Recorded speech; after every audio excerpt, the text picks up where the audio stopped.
Have you ever felt completely dismissed, like your worth was being measured by someone else's narrow view of success?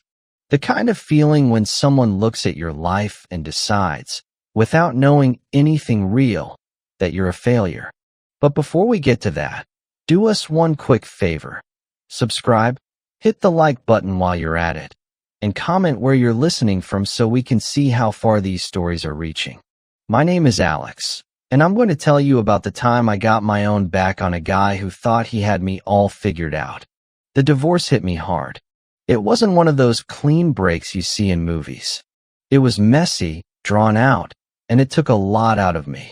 When it was all said and done, I felt like I was starting from scratch. My old house was gone, the one with the big yard where Emily and Ben used to play. My savings were depleted. My sense of purpose was, well, a little fractured. I moved into a small apartment on the other side of town. It was decent, but it felt tiny after the house. There were boxes everywhere for weeks because I just didn't have the energy to unpack everything. Each box felt heavy, not just with stuff, but with memories. I still had my job, thankfully. I worked in commercial real estate, specifically handling investments for smaller businesses. It was a good field, but I wasn't exactly making a fortune. The pay was steady, but with alimony and child support, there wasn't much left over. I remember looking at my bank balance sometimes and feeling a cold knot in my stomach. It was a constant battle to keep everything afloat. My kids, Emily and Ben, were the only things that kept me going. They were 7 and 5 at the time. Seeing their faces, hearing their laughter, that was my fuel. We had our routine. I'd pick them up from school twice a week and every other weekend. Those moments were precious. We'd go to the park, maybe grab some ice cream. Sometimes we'd just sit on the floor of my apartment, building Lego towers, or reading stories. They didn't care about the small apartment. They just cared about me. Then, Victor came into the picture. He was Jessica, my ex-wife's, new husband. He showed up a few months after the divorce was final. Right away, I got a bad feeling about him. Not because he was with Jessica, I'd moved past that hurt mostly, but because of his attitude. He was tall, always dressed in expensive suits, even for casual school events. He drove a flashy black sedan, very polished, very new. He seemed to take a lot of pride in displaying his wealth. Our first real interaction was at Emily's school play. I was sitting in the third row, trying to get a good angle for my phone camera. Jessica and Victor walked in late, making a bit of a scene as they found their seats right in front of me. Victor turned around and gave me this tight smile. "Alex, right?" he said, like he was trying to remember my name. It was a small thing, but it stung. He knew exactly who I was. "That's me," I said, trying to keep my voice even. "Good to finally meet you properly," he said, and then turned back around. His tone felt like he was dismissing me before we even spoke. It set the stage for all our future interactions. Over the next few months, these little interactions kept happening.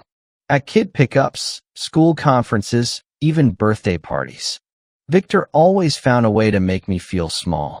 He'd talk about their new house, which was bigger than my old one, always mentioning how much space the kids have now.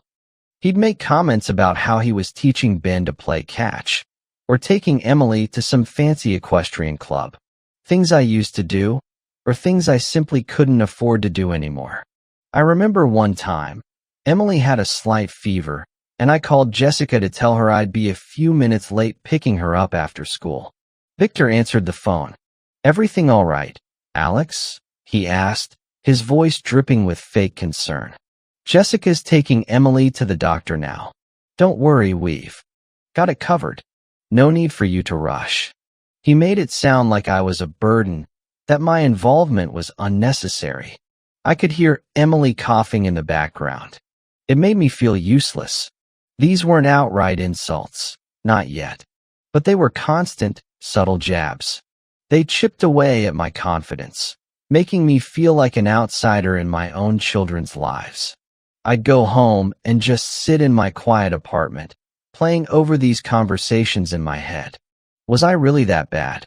Did I really lose everything?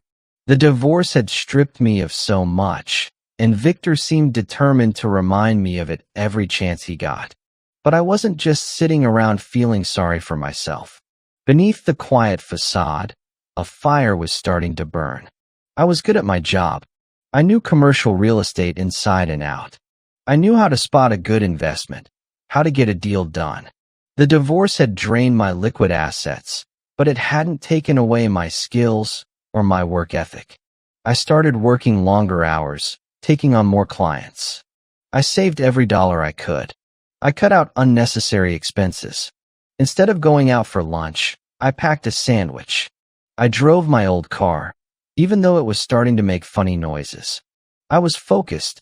I had to rebuild, not just for myself, but to show my kids that their dad was strong, that he could overcome anything. And deep down, I wanted to wipe that smug look off Victor's face. One evening, I was looking through some property listings after the kids were asleep. My eyes landed on a small restaurant for sale downtown. It wasn't in a prime location, but it had potential. The current owners were struggling, mostly due to poor management and outdated decor. But the bones were good, and the rent was reasonable. I saw the numbers, and a little spark ignited in my mind. This wasn't just an investment. It was an opportunity. Something tangible. Something I could build from the ground up with my own hands, in a way. I spent weeks researching, crunching numbers, talking to my contacts. I wasn't going to dive into anything blindly. I knew the risks. It would be a huge undertaking, requiring all my savings and a significant loan. But I believed in it. I saw a vision for a cozy, neighborhood spot, good food, a relaxed atmosphere. A place where families could come and feel welcome. I started putting the plan into motion quietly. I spoke to a small business loan officer I knew. He was a decent guy, and he knew my work ethic. I showed him my business plan, my projections. He was impressed. It wasn't a multi-million-dollar deal, but it was a solid, well-thought-out venture for someone rebuilding. The loan application was intense, requiring stacks of paperwork, personal financial statements, projections, everything. It was a lot of late nights, fueled by instant coffee. During this time, the invitations started coming. Victor, perhaps feeling like he was on top of the world, decided it was time for us to have a grown-up conversation. He called me directly. "Alex," he started, his voice a little too cheerful. "Jessica and I were thinking. It's important for the kids that we can all be civil, right? Minimize any tension. I'd like to take you out for dinner. Just us. Talk about co-parenting, get to know each other." I knew what it was. It wasn't about civility. It was about him flexing. About him getting me on his turf, under his rules. But I had a plan brewing.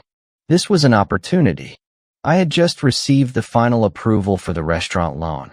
The documents were sitting in a folder in my briefcase, ready for signing. "Sure, Victor," I said, keeping my voice neutral. "That sounds productive."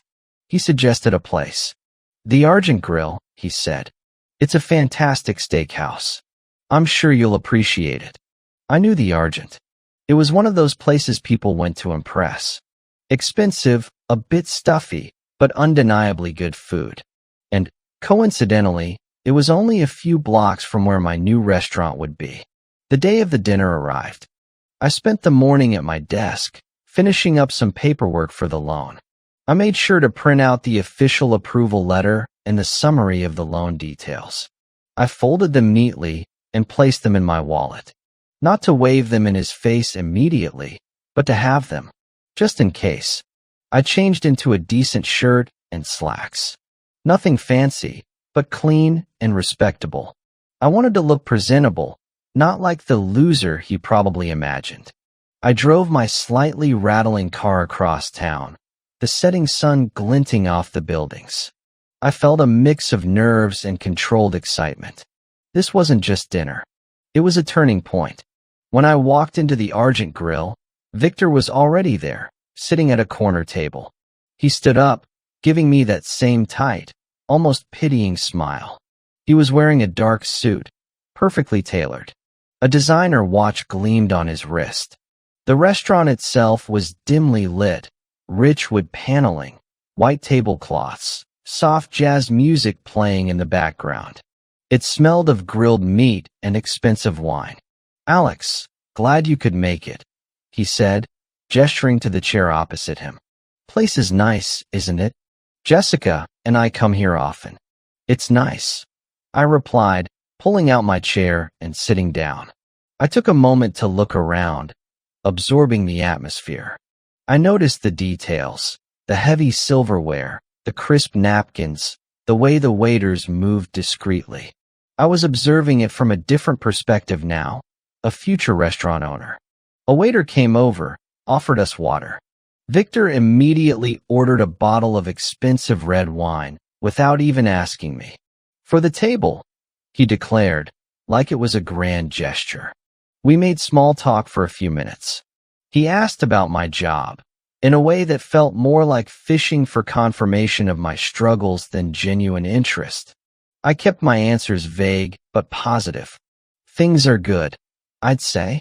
Keeping busy." Then, the conversation slowly started to shift. He started talking about his own success, how his business was booming. He talked about his financial advisors, his investments, his vacation home in the Caribbean. Each detail felt like a brick being laid on a wall between us, a wall built of his perceived superiority. "You know, Alex," he leaned forward slightly, his voice dropping a notch, as if sharing a profound truth. "I honestly don't know how you manage. After the divorce, well, you really did lose everything, didn't you?" He took a sip of his wine, a slow, deliberate movement. His eyes met mine over the rim of the glass, a flicker of something that was almost pity, but mostly smug satisfaction. I felt a cold rush through me. My hands tightened under the table. I just nodded, letting him continue. I knew this was coming. He chuckled, a low, condescending sound. "I mean, it's tough when you can't even keep your own family together. Jessica's much happier now, you know. We've built a very stable home for the kids. Everything they need, and more." He paused, letting his words hang in the air, a heavy weight. He was smiling now, a full, confident smile that showed no hint of apology. He truly believed he had won, and I had lost. He thought he was being generous by stating the obvious. My mind was racing. The anger was there, a hot coil in my gut, but I pushed it down. This was it. This was the moment. I focused on the waiter as he brought our appetizers, a plate of perfectly seared scallops. "These look good," I said, picking up my fork. I took a deep breath, letting the aroma fill my senses. I had to stay calm. Victor just waved a dismissive hand. They're fine. Anyway, what I was saying is, it's a shame. You seemed like a decent guy, once. Just, not really cut out for real success. Financial security. Family stability." He picked up a scallop, ate it, and chewed slowly, watching my reaction. He was loving this. He was relishing in my supposed discomfort. He truly thought he was giving me a piece of his wise, successful mind. Maybe he genuinely believed he was helping me by highlighting my failures. I put my fork down. I looked him straight in the eye. "Victor," I said, my voice quiet but firm, "I appreciate your concern. And your insights." He puffed out his chest a little, taking that as agreement. "You know," I continued, "I came here tonight to be civil, as you said. But it sounds like you invited me here to remind me of what you think I've lost. You think I have nothing." His smile faltered slightly. "Well, I just meant." "No, you meant exactly that." I cut him off, still calmly. "You think I'm down and out. You think I'm struggling and you've taken over my life." The waiter came back to take our entree order. "What can I get for you gentlemen tonight?" he asked politely. Victor, flustered for a moment, cleared his throat. "I'll have the Wagyu ribeye, medium rare," he said, regaining some composure. I looked at the waiter. "I'll have the same," I said. Then, I added, "And I'd like the receipt for our meal, please. Just the itemized receipt, separate from the credit card slip." Victor frowned. "The receipt? Why?" he asked, a puzzled expression on his face. "I'm paying. It's my treat." He said my treat with extra emphasis to remind me of his generosity, his financial standing. "I know," I said, meeting his gaze again. "But I still need the receipt. For my records." He stared at me, clearly not understanding. He probably thought I was going to try to expense it, or something equally petty. He just shook his head slightly, a small smirk playing on his lips. "Whatever you say, Alex." He probably figured it was just another sign of my financial desperation. Another example of me being cheap. The dinner continued, with Victor mostly talking about himself, his achievements, and occasionally circling back to how lucky Jessica and the kids were now. He talked about how important it was to have a strong, stable provider in the family. Each word was a subtle knife twist. I ate my steak, listened, and kept my expression neutral. When the waiter brought the check, Victor pulled out his wallet triumphantly. The waiter handed me the itemized receipt I had asked for. I took it, folded it neatly, and slipped it into my inside jacket pocket. Victor watched me, still confused, but he dismissed it quickly. He signed the credit card slip, probably with a generous tip, wanting to ensure he looked good. As we walked out of the restaurant, Victor clapped me on the shoulder. "Well, Alex," he said, a satisfied grin on his face. "Glad we could clear the air. Hope you got something out of it. Maybe some perspective." I stopped just outside the door, turning to face him. The streetlights cast long shadows. The air was cool and crisp. "I did get something out of it, Victor," I said quietly. I reached into my wallet and pulled out the folded documents. He looked at them, his brow furrowed. "What's this?" I unfolded them slowly. It was the loan approval letter, the one for the commercial property, and a summary sheet detailing the terms. It clearly stated the amount, the purpose, acquisition and renovation of restaurant name, located at address. The address was just a few blocks away, clearly visible on the document. I held it out to him. "You asked why I needed the receipt," I said. "You were right. You paid for dinner tonight. But I needed this for my accounting. You see, Victor, I'm in the middle of closing a rather significant deal myself." He took the papers, his eyes scanning them quickly. His expression changed from confusion to disbelief, then to a dawning, unwelcome realization. He read the numbers, the name of the restaurant, the address. His gaze snapped back to mine, his face pale. "What is this?" he stammered, his voice losing its confident edge. "What restaurant?" "That, Victor," I said, a small, genuine smile finally touching my lips, "is the place I've just acquired. The one I'm going to turn around. The one that, in about a month, will be up and running. A new venture. A new beginning." I paused, letting him process. "You said I lost everything. You said I couldn't keep my family together. But what you didn't see, what you chose not to see, was what I was building." Quietly, he just stared at the documents in his hand, then back at me. His mouth opened and closed a few times, but no words came out. The arrogance had completely drained from his face, replaced by shock. He looked utterly bewildered, like someone had just pulled the rug out from under him. He probably thought I was bluffing, or that it was some small, insignificant corner shop. But the loan amount on the paper, while not astronomical to him, was far from insignificant to me. It showed serious investment, serious intent. I retrieved the documents from his stunned hand. "Thanks for dinner, Victor," I said, putting them back in my wallet. It was illuminating. I turned and walked away, leaving him standing there alone on the sidewalk, under the single streetlight, looking utterly deflated. I didn't gloat. There was no need. The papers and his own reaction said it all. The evening air felt lighter around me. The knot in my stomach was gone. Over the next month, I worked harder than I ever had in my life. The restaurant, which I decided to call the Hearth and Spoon, became my obsession. I was there every day, from early morning until late at night. I oversaw the renovations, which involved a lot of painting, new flooring, updated kitchen equipment, and a complete overhaul of the dining area to give it that warm, welcoming feel I envisioned. I personally picked out the tables, the chairs, the lighting fixtures. I hired a great chef, a young woman with a passion for simple, good food. I interviewed every waiter, every busser, every bartender myself. My apartment became a base of operations.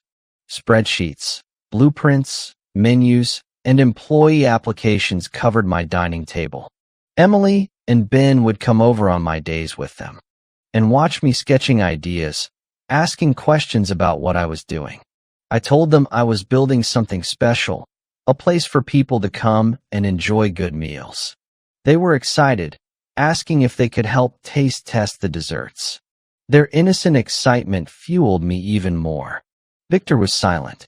I saw him at kid drop-offs, and he wouldn't meet my eye. His usual swagger was gone. He avoided me, sticking close to Jessica. I knew he was thinking about those documents. He was probably wondering if it was a real thing or just some elaborate bluff. The anticipation of the reveal was a slow burn, a quiet vindication that was building up inside me. The Hearth and Spoon had its soft opening 2 weeks after that dinner. It was a success. Friends, family, and a few local food critics I invited gave us rave reviews. The atmosphere was exactly what I wanted it to be: warm, inviting, lively. The food was delicious, comforting, and affordable. My staff was fantastic. One Thursday evening, about a month after that dinner with Victor, I was in the Hearth and Spoon, checking on the evening service. The place was bustling, filled with happy chatter. I was standing near the host's stand, talking to my manager, when the front door opened and a couple walked in. It was Victor and Jessica. Jessica looked a little tired, but Victor looked exactly as he always did, in a smart casual shirt and expensive jeans, though perhaps a little less confident than before. They paused just inside the door, looking around for a table. My heart did a little jump. This was it. Victor's eyes scanned the room, and he probably registered that it was a new place, nicely done. Then his gaze drifted towards me, standing there, overseeing everything. His eyes widened slightly. He recognized me, but he still didn't quite put it together. He probably thought I was just having dinner there, or maybe checking out the competition. Jessica saw me first. She gave a small, surprised wave. I nodded back. Then Victor followed her gaze. He saw me, saw the way I was interacting with the staff, the way I smoothly took a stack of menus from the host and placed them behind the counter. He saw me point to a table for a new party, a gesture of ownership. His face drained of all color. He froze. His mouth fell open, just a little. He looked around the restaurant again, this time with a frantic, desperate energy, as if searching for something to disprove what he was seeing. He looked at the decor, the logo on the menu, the bustling kitchen visible through the pass. It was clearly a successful, well-run establishment. He remembered the name on the loan documents. The Hearth and Spoon. He remembered the address. It clicked. All of it. He looked at me, completely stunned. The man who he had laughed at, the man he thought had lost everything, the man who couldn't even keep his own family together, was standing proudly in his own thriving restaurant. The restaurant I owned. The one I had put my heart and soul into. Jessica, sensing the sudden tension, looked between Victor and me. "Everything all right?" she asked Victor softly. Victor couldn't speak. He just stood there, speechless, probably reliving that dinner conversation, that arrogant chuckle. He was recalling every dismissive word he'd uttered. He was recalling me asking for the receipt and his confusion, and then me handing him those bank documents. He must have dismissed them as some petty stunt. Now, the reality hit him like a physical blow. I didn't say anything. I just maintained eye contact with him for a moment. There was no triumph in my gaze, just a quiet acknowledgement. A simple, undeniable truth. Then, I turned to my manager. "Could you seat them at table 9, please?" I said, pointing to a nice, cozy booth by the window. "And tell the kitchen to send out one of our chef's daily specials on the house for them." My manager nodded, already moving to guide Jessica and Victor to their table. Jessica looked confused but grateful. Victor was still a statue, being led by the hand almost. He didn't even acknowledge the waiter. He just stared at me, then at the restaurant, his world tilted completely off its axis. He couldn't hide his embarrassment, his shock. The realization of how utterly wrong he had been, how deeply he had underestimated me, was clear on his face. He had tried to diminish me, but all he had done was provide the motivation for me to build something even stronger. He had scoffed at my past, but I had been too busy creating my future. I watched them get settled. I didn't need to say a word. The restaurant, the success, the sheer fact of my presence as the owner spoke volumes. Victor, the man who believed he held all the cards, had been dealt a hand he never saw coming. It wasn't about revenge in the end, not really. It was about standing tall, about showing myself, and anyone else who cared to look, that I was more than just the guy who lost everything. I was the guy who built something new, something real, something truly mine. If this story resonated with you, join our channel by liking and subscribing for more real, raw, and family-centered stories. Thank you for listening. I'll see you in the next one.